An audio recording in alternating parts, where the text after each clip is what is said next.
Hello and welcome to the Business Today, India Today Network studio here at Central Delhi. We are now talking to two of our budget makers, Chief Economic Advisor Dr. V. Anantha Nageswaran and Secretary Expenditure Mr. Vualnam. Thank you very much for joining us. I come to you, CEA, because we spoke right after the economic survey, and I recall the broader direction that you had set for us. But I have to ask you this. With the growth numbers and assumptions that have been made in this budget document, for the benefit of our viewers, where and what are the fiscal buffers in case, due to an uncertain volatile environment, growth estimates undershoot? So first of all, if you look at the growth assumptions in the budget, 10% nominal GDP growth rate, and we spelt out around 7% as the real GDP growth rate, 6.8 to 7.2. So these are reasonable numbers, and in and of themselves these numbers carry a certain buffer, because we have taken into consideration the global circumstances when we made these projections. Now, where are the buffers in the budget? That I'm sure you should be asking my colleague Mang. But I think the fact that our revenue buoyancy assumptions, etc., are all quite realistic. They carry buffers in themselves. Okay. That's same point on the buffers, because if we go through the fine print, we see that the tax giveaways have in some ways fed into these assumptions and these macroeconomic numbers. What are those buffers, sir? See, whether we call it buffers or, mine is on the expenditure side, so let me elaborate a bit on that side. What we do is, whatever numbers that come out really are an outcome of the detailed discussions that we have on each scheme, each intervention, each sector, the ministries, what they require and what they estimate to be their pace of expenditure. And we have found our projections or our targeting to be quite accurate, and we are confident that what has been projected we will be able to provide to our ministries and departments to implement the interventions that they have. And as CEA has explained, on the GDP side or on the revenue side, the projections have their buffers. So we are quite confident. CEA, the numbers with regard to borrowing are being absorbed by the market. There is a question that I noticed, which I am putting to you, which had come to us as well. Does a 4.3% fiscal deficit truly signal consolidation, or is it largely growth-led optics with elevated borrowings continuing? No, I think if you look at the fiscal deficit, it's effectively the effective capital expenditure. Yes. So in that sense, I think the fiscal deficit is clearly aligned with the quality of fiscal expenditure as well. So the 4.3%, whether it is purely reflecting the GDP or is there a conscious fiscal consolidation, the answer is to be seen in the deficit debt to GDP ratio, which is slated to come down by 0.5%. Yes. And the government also has given some sort of a roadmap to where they expect the deficit and the debt to be in FY 30-31. So this is part of the consolidation, except that having achieved a very large consolidation in the last 5 years, and given how the world has changed, the government doesn't want to over project at this point, but let the actual global scenario and domestic growth evolve and let the achievements speak for themselves. So it is not a reliance on optics. It is a deliberate strategy to make it realistic. Allow me a quick follow-up, since you mentioned 5 years. 5 years of elevated capital expenditure, and today's number also a big one. Is this evidence that private sector investment is still not crowding in? No. I don't think that's the way to look at this.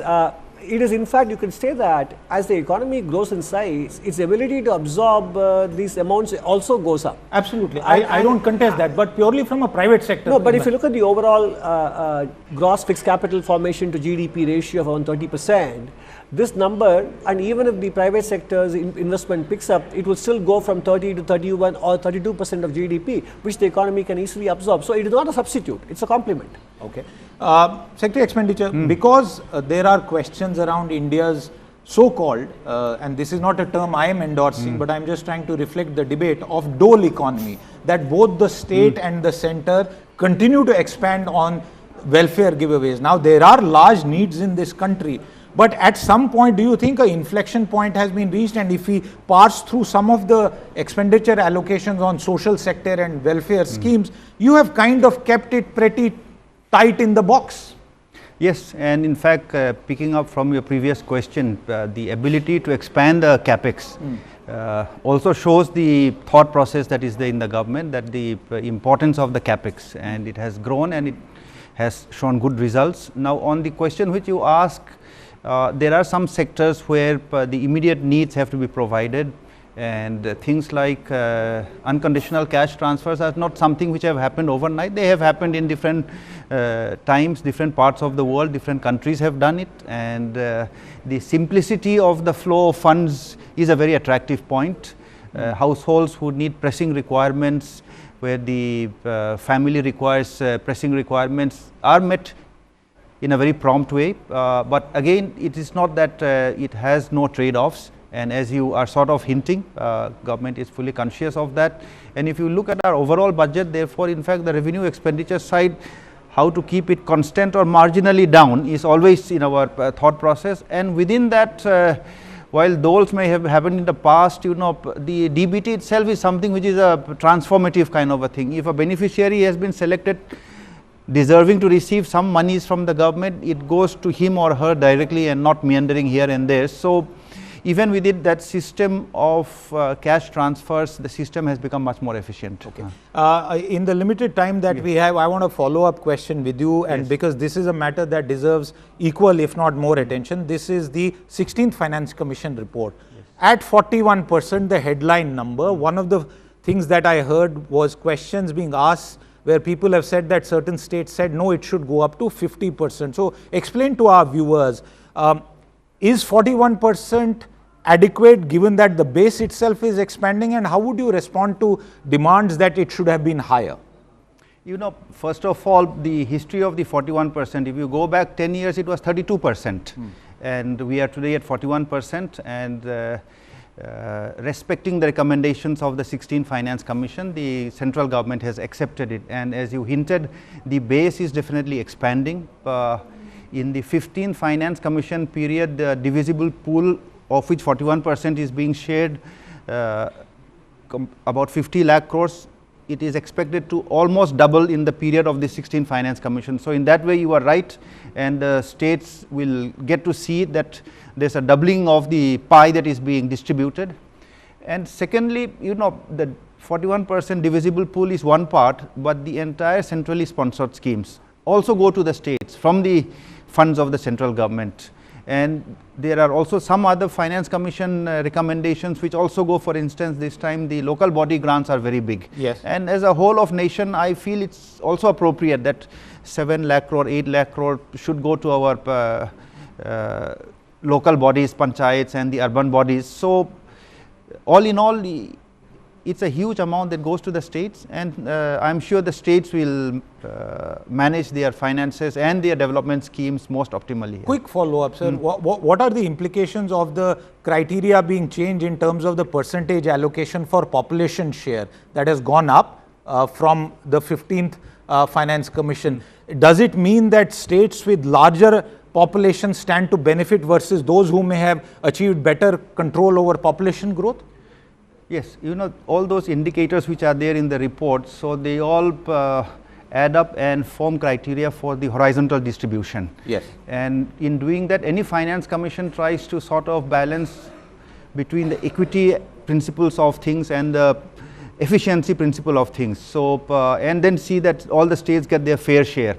And population, in fact, population is one, but there's also demographic efficiency. Absolutely, so, plus a contribution to GDP as a new criteria. And distance per capita from GDP. So it combines both the aspects of equity and efficiency, and we believe that the Finance Commission has done a meticulous job, and it should serve all the states very well. Absolutely.